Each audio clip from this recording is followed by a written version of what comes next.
RBI, the broader markets at the lowest point of the day as well. Let's get in Ajay Srivastava of Dimensions Corporate Finance Services, who's joining in now. Ajay, good morning. Thank you for joining in.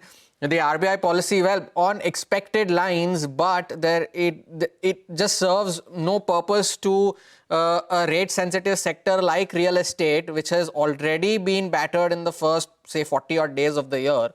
What do you stay away from a sector like this, and what do you make of the other rate sensitives as well?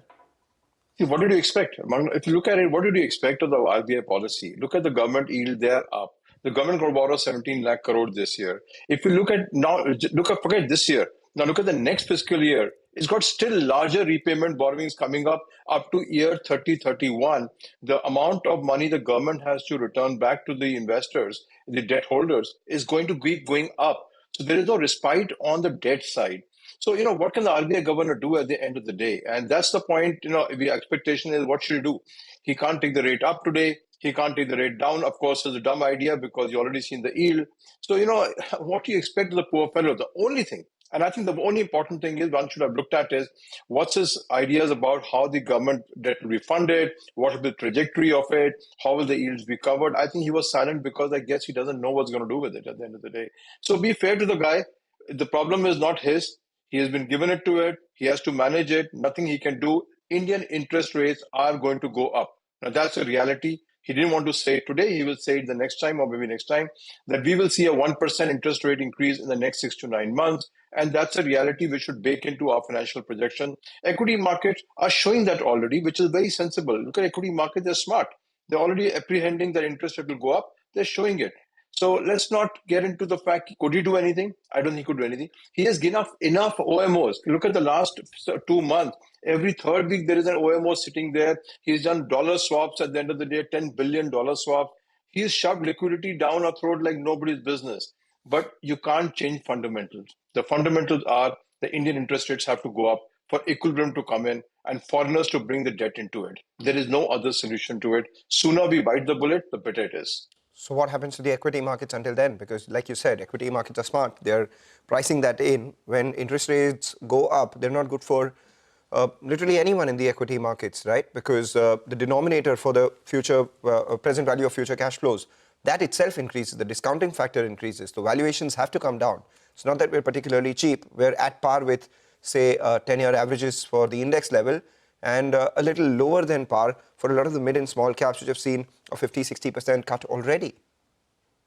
You're right, absolutely correct. And that's what I'm saying. The market is telling you all at the end of the day that with all the, euphoria that sits around the various treaties, this, that, and so on, economic fundamental of demand, supply, and what you said, valuation prevail. Short term, there may be euphoria. Short term, there may be, you feel, go down, market goes down. But end of the day, this year is going to be the toughest year because what's happened this year, if you look at it, last year, last quarter, all investors made tons of money in commodities. This year, an average investor is fighting against regulatory authorities. People have to understand what's happening. The regulatory authorities, if you look at the margin in MCX, today the silver margin is 74%. Now, if you're in a futures market, are you apprehending that the silver will go down to 55,000? No. So there is a concerted attempt out there to take your investor returns out in favor of the corporate market. That's what is. So when you said what will go up, I think what will go up is the commodity prices, if they're cooled down by this methodology, should give a lot of fair, tailwind to our producer companies, the auto companies, the solar companies, and so on. I think they should do a better job this than last year because commodity hits last year were huge. So the loss of average investor in the commodities market is going to be gain to some of the industries. And that's all about I can say. So you are fighting, as an average investor, you're fighting central banks, you're fighting regulatory authorities, you're fighting margins, and your odds of making a return have fallen this year quite dramatically. Last year, we all made good money in commodities. This year, we started with the horror story. Let's hope, and I sincerely always hope, I'm optimistic, I'm invested in the market, that we should do better, things will change, but looks tough. Looks tough, and I simply say that I have certainly more gray hair than money in the bank at the end of last 60 days. Well, Ajay, since you mentioned things would be tough, would it be tougher for IT? You touched that sector with a barge pole now, considering what all has been transpiring over the last few days across the globe now. No, only one reason. 3 years I've been saying this. 3 years I've been saying this consistently. Indian IT management should be sacked. They have been negligent. They have been like a bureaucrat. They have made money for themselves and given dividends and this thing and invested nothing. Zero. Look at the investment done by Infosys, TCS, Wipro, and all. Is zilch. Look at the dividend they gave to the shareholders, and look at TCS. Just think about it. You're an investor.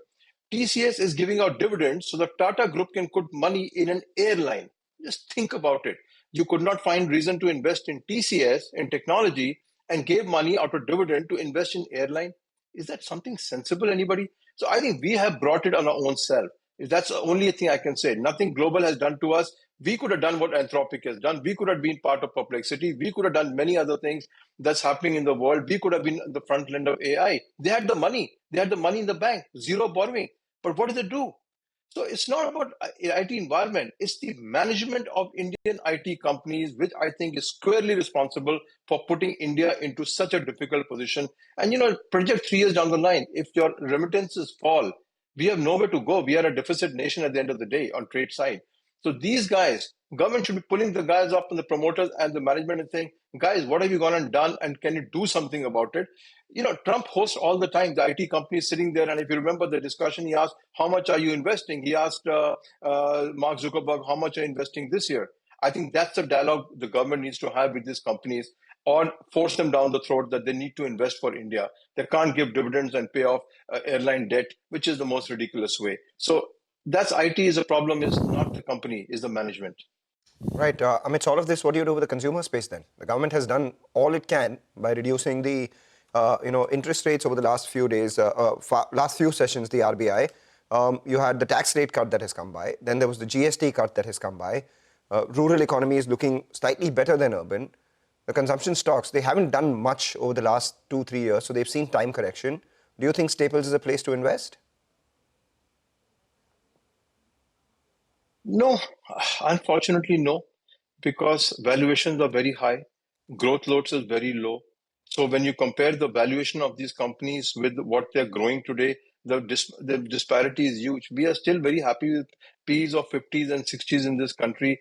And when Microsoft goes to 30, it faces a 12% correction. So I think Indian investor, particularly mutual fund, have been guilty of putting money into companies with absurd valuations. Absurd valuations is the only word I can say. And it is showing up all over the place now. So issue is not the companies are not doing well or they've improved or the GST cut. The issue is the base rate at what you enter into a share, does it give you comfort to make a return? And that is where too much of money with mutual funds, irresponsible investing, and I'm really saying irresponsible investing has led to this. Why would you put money in a Swiggy which is losing cash every day? Think about it. Which mutual fund does it? Indian mutual funds do it at the end of the day. So India's problem is not companies not doing well. They're okay, in the global market, the 5, 6, 7% growth rate. Let's not expect them to do 20%. The problem is shareholder is valuations. If I enter at a P of 50 in a growth rate of company of 7, how do I make my return? You saw what happened to Trend. You saw what happened to DMart. You saw all these retail stocks. People are buying at valuation of 130 Ps.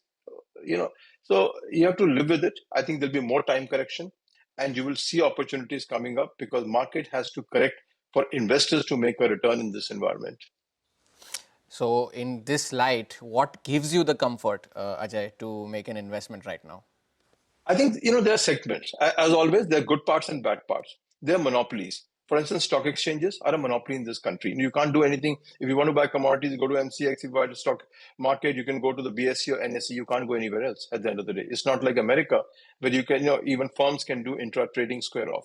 So therefore, if you have a stock exchange monopoly, India is there. Volume may go up in a quarter, go down in a quarter. But over a 2 to 3 year period, Indian volumes will go up at the end of the day. So you are in a monopoly status. No debt company, nothing major to be done, no foreign competition to come in. What a brilliant space to be in. So I think those are good spaces to be in. Healthcare. Now again, healthcare is a very good space to be in, whether it's hospitals, but the valuations killed the whole thing. Everybody piled into it. Ps became 70, 80. And now you're seeing last 1 year is a time correction and some correction in the value. But technically speaking, hospital is a greater segment to be in India because you can't build a hospital overnight. Mining industry, Sure, it'll have its own vicissitudes of prices. It's the greatest place to be because you can't build a mine in 20 years at the end of the day. And all products are linked to US dollars. India's rupee will depreciate, that will make a... So mining industry, metal, not ferrous, non-ferrous metal industry is a great place to be. Hospital is a great place if corrections happen on price. Stock exchanges are a great place to be. Autos, we are the best in the world in auto. We'll be exporting to everyone. The biggest advantage of FTA will come to auto industry. So if you're not in auto, I think auto is the place where you can be. And I expect in my lifetime, 3 to 5 years, exports of auto companies will be more than the Indian domestic market sales. And that will change the way the valuation of these companies will happen. It's a great place. Our auto ancillaries are a great companies. So auto space is perfectly fine. So there is optimism also. As I always say, I'm invested in India. The question is, which pockets are you invested in and whether your calls pay out at the end of the day. And I'm repeating by saying, I'm heavily invested in bullion. I'm heavily invested. I now started investing back in silver again at the end of the day because you can't take it away. You can engineer a price correction. You can't change the fundamentals. And long term, investors will win. Short term, you could have brought us down at the end of the day as block of investors by putting that absurd 74% margin. Long term, you can't change the dynamics of silver and gold industry. So it's not so bad also. We need to make our living, right? Right, we take that point. Thank you so much for Thank you very much. Speaking to us, Ajay. With that, we'll take a short break. In fact, as we do that, there is some recovery that we've seen in the frontline index. In fact, when we started the show, the Nifty was below that 25,500 mark, and now it's recovered a good 70, 80 points from there. And the reason for that are three. One is Reliance, the top weight on the frontline index. The second is Bharti Airtel, the second highest weight on the index after HDFC Bank. And the third one is ITC. So we've been speaking about a couple of these, heavyweights batting for the Bulls. These stocks have put their hands up, or rather bats up, when it mattered, and all these stocks are actually doing well, limiting the losses that the frontline index has posted. Take a short break. Astral, the management, joins us post their third quarter numbers.